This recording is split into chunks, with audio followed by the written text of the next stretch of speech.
In June 2026, something happened that had never happened in the history of YouTube. One individual creator reached 500 million subscribers. His videos now feature private islands, enormous competitions, Hollywood-level sets and prizes worth millions of dollars. It's $1 million! But 14 years earlier, the same person was sitting alone in a small bedroom recording Minecraft videos without a professional camera, production team, or an audience. His name was Jimmy Donaldson. Online, he called himself MrBeast 6000. For years, almost nobody watched him. So how did an unknown teenager from North Carolina become the biggest YouTuber on the planet? The answer wasn't one lucky video, it was thousands of experiments, several uncomfortable risks, and an obsession that eventually became a system. Jimmy Donaldson was born in 1998 and grew up mainly in Greenville, North Carolina.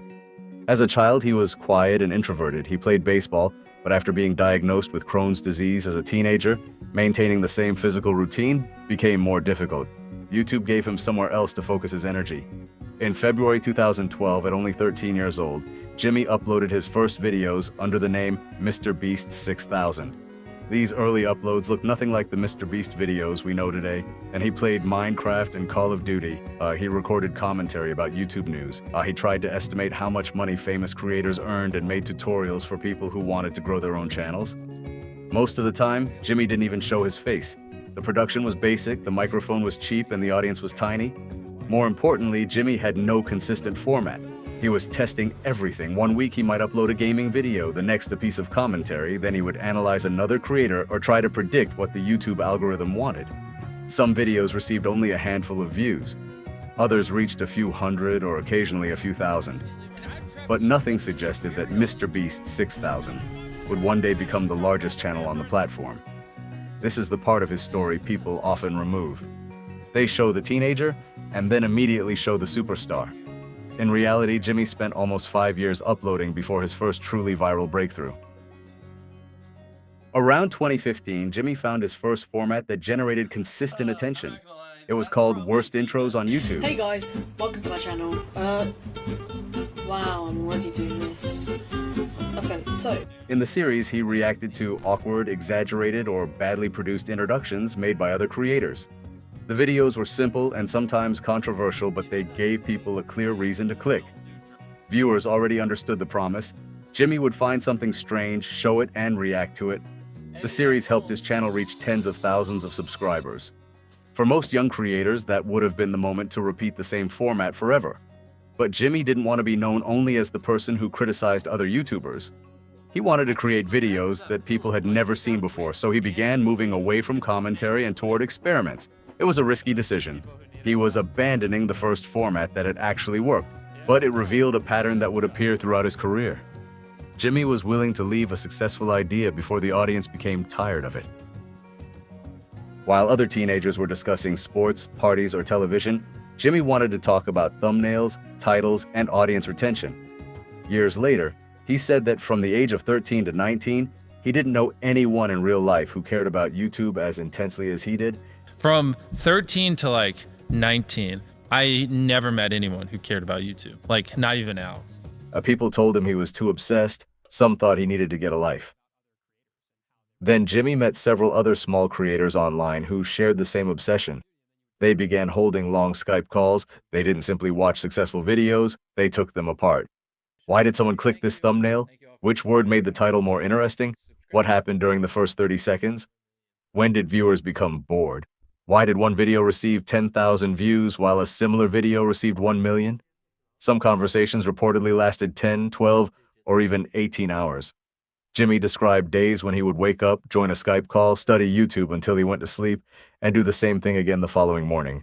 It was unhealthy, but it gave him something most creators didn't have: thousands of hours spent thinking about how attention works. Jimmy wasn't learning how to trick a machine. He was learning how to create an idea that a human being could understand in less than 1 second. After graduating from high school, Jimmy's channel was growing, but YouTube still wasn't a reliable career. His mother gave him a reasonable choice: attend college or move out and support himself. Jimmy enrolled at Pitt Community College, but according to him, he stopped attending classes after only 2 weeks.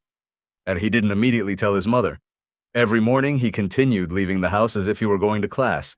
He would drive to the college campus, sit inside his car, and spend the day working on YouTube. He edited videos, developed ideas, studied other creators, and wrote scripts.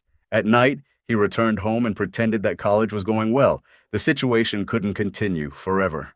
Jimmy had no degree, no normal job, and no guarantee that YouTube would ever generate enough money.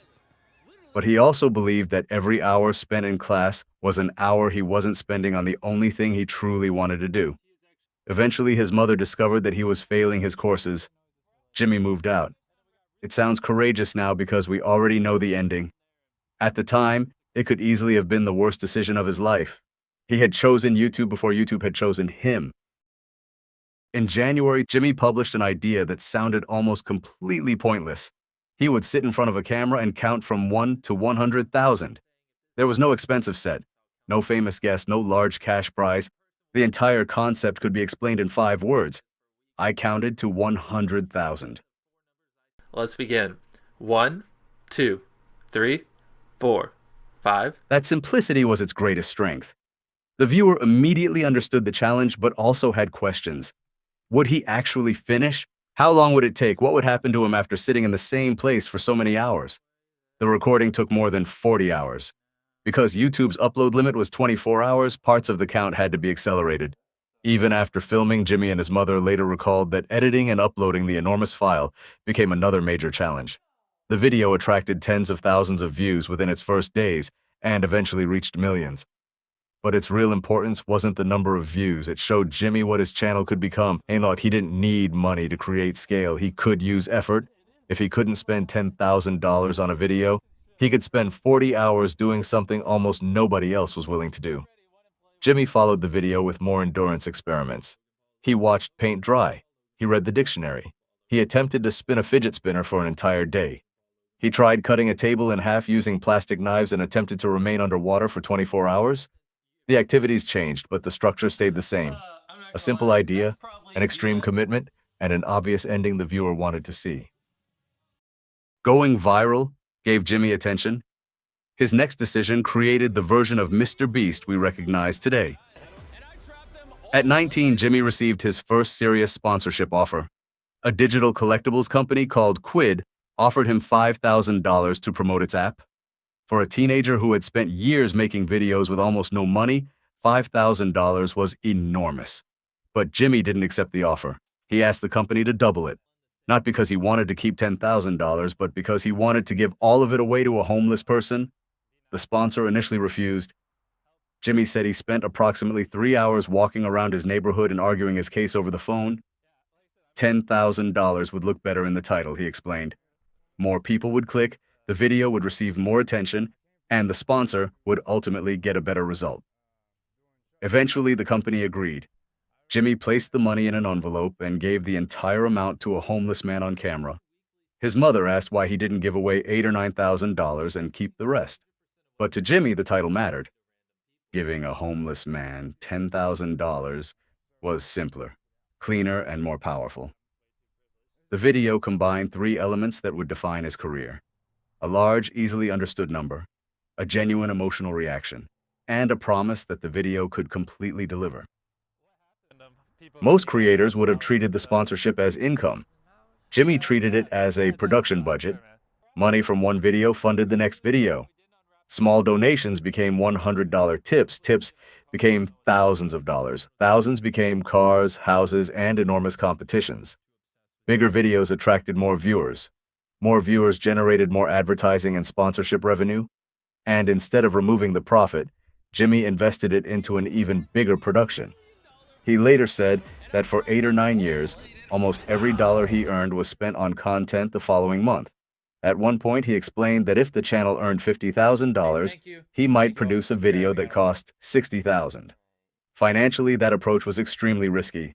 Creatively, it built a machine that competitors found almost impossible to copy. MrBeast didn't begin with millions of dollars. His budgets grew because every successful video financed the next level. As the money increased, Jimmy also needed a larger team. In the beginning, he planned, recorded, and edited everything himself. Later, he brought childhood friends into the videos. Their personalities, reactions, and rivalries transformed individual experiments into an ongoing show with recognizable characters. Editors, camera operators, producers, designers, and logistics specialists followed. Jimmy described the growth as gradual, sometimes adding approximately one new employee each month as the videos became more complicated. He also learned how to turn himself into part of larger internet events. During the battle between PewDiePie and T-Series for YouTube's #1 position, Jimmy purchased billboards, radio advertisements, and other promotions encouraging people to subscribe to PewDiePie. Memes as quickly and efficiently as this Swedish man. At the 2019 Super Bowl, Jimmy and his friends wore shirts that together spelled "Sub to PewDiePie." The stunt connected MrBeast to a story the entire YouTube community was already following. He was no longer simply uploading videos, he was learning how to create events. The scale continued to increase. By 2018, Jimmy had reportedly given away $1 million through his videos. It's $1 million! In 2019, Team Trees raised enough money to support the planting of more than 20 million trees. In 2021, MrBeast recreated Squid Game with 456 contestants, competing for $456,000. In July 2022, his main channel reached 100 million subscribers. In June 2024, MrBeast passed T-Series and became YouTube's most subscribed channel. 1 year later, he crossed 400 million.